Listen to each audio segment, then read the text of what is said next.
South Indian short film festival season 2 உங்கள் திறமையை வெளிப்படுத்த ஒரு பெரிய மேடை. வெற்றியாளர்களுக்கு பணப்பரிசு. உங்கள் சிறந்த படைப்புகளை சமர்ப்பித்து வெற்றியை கைப்பற்றுங்கள். இது உங்கள் கனவை நினைவாக்கும் திருவிழா. மகாராஜா திரைப்படம் யாருமே எதிர்பார்க்காத அளவுக்கு ரொம்ப பிரம்மாண்டமான ஒரு வசூலை கொடுக்க போகிறது. சற்றுமே இதை யாருமே எதிர்பார்த்துருக்க மாட்டாங்க. பாகுபலி திரைப்படத்தோட வசூலையும் பிரேக் பண்ண போகிறது. அதாவது மகாராஜா திரைப்படம் தமிழகத்தில் ரிலீஸ் ஆகி 100 நாட்கள் மேலே ஓடி 100 கோடிக்கு மேலே வசூல் வேட்டை அடைந்தது. இப்போ இந்த திரைப்படம் 40,000 ஸ்க்ரீனில் சீனாவில் ரிலீஸ் ஆகியிருக்கு. சீனாலையும் இந்த திரைப்படத்துக்கு கம்ப்ளீட்டான பாசிட்டிவான விமர்சனங்கள் கிடைத்திருக்கு. ஸோ சீனாவில் ரிலீஸ் ஆன இந்தியன் ஃபிலிம்லேயே 3 இந்தியன் ஃபிலிம் தான் டாப் 10 லிஸ்ட்டில் இருக்குது.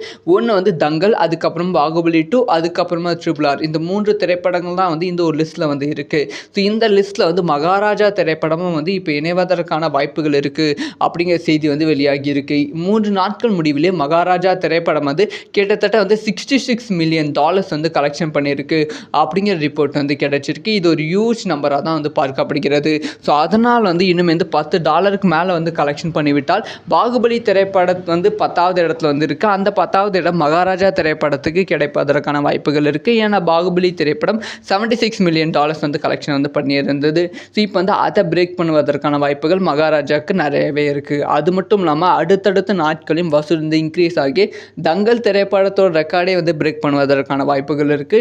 இது எல்லாமே தமிழ் சினிமாவுக்கு ரொம்ப பெருமையான ஒரு விஷயமா தான் பார்க்கப்படுகிறது. இதை பற்றி உங்களோட ஒப்பீனியன் என்ன?